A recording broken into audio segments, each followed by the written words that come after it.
పల్లెల పట్నంల బడికాడ గుడికాడ బస్ స్టాండ్ల బస్సుల ఆఫీస్ల అంగళ్ళ ఏడన్న తీసుకొని రబ్బా మీరేంటోళ్ళు అని అడిగితే సగం బడ బీసీలం అనే చెప్తారు. 5 10 130 కులాలకు మీద ఉన్నాయి బీసీల. మన తాతల కాలంలో తెల్లోళ్ళు ఉండంగా లెక్క పెట్టిండ్రట బీసీల బలగం ఎంత అని. ఆ టెన్క మళ్ళీ ఎవ్వరు పట్టించుకోకుంటే మొన్న మన కాడనే సర్వే చేసిండ్రు. గీ రిపోర్టు మీదనే ఇప్పుడు చర్చ అంతా.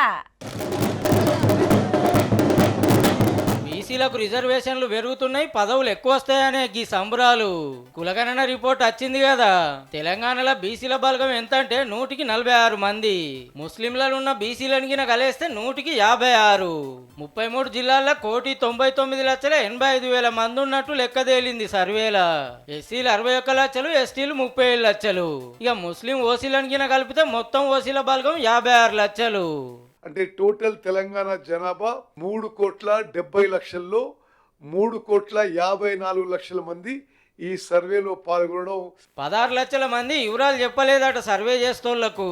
అయితే బీఆర్ఎస్ పార్టీ వాళ్ళు ఏమంటారంటే కేసీఆర్ గారు చేసిన సమగ్ర కుటుంబ సర్వేలో వచ్చినటువంటి బీసీ జనాభాకి ఇప్పుడు వచ్చినటువంటి బీసీ జనాభాకి 21 లక్షల మంది తేడా కనబడుతున్నది. ఈసారి ఓసీల సంఖ్య చాలా పెంచి కనబడుతున్నది.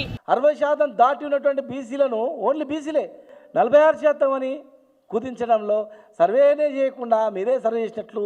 లేలే సర్వే పక్కా చేపించడం, ఒకవేళ ఆఫీసర్లు తప్పు చేస్తే యాక్షన్ తీసుకుంటాం అనేది సర్కారు వాళ్ళ మాట.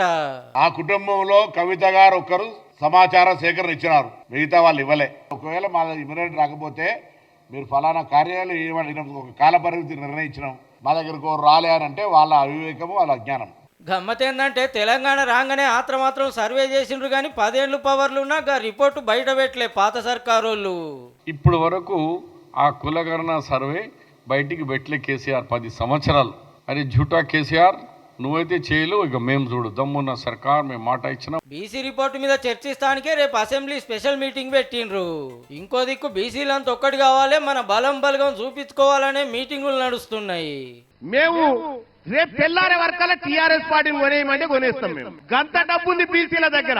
తెలంగాణ రాష్ట్రానికి చివరి ఓసీ ముఖ్యమంత్రి రేవంత్ రెడ్డి గారే, ఆ తర్వాత ఇంకెవరు కారు. 2028లో ఈ తెలుగు గడ్డ మీద మొట్టమొదటి బీసీ ముఖ్యమంత్రి కాబోతా ఉండు ఈ తెలంగాణ రాష్ట్రానికి.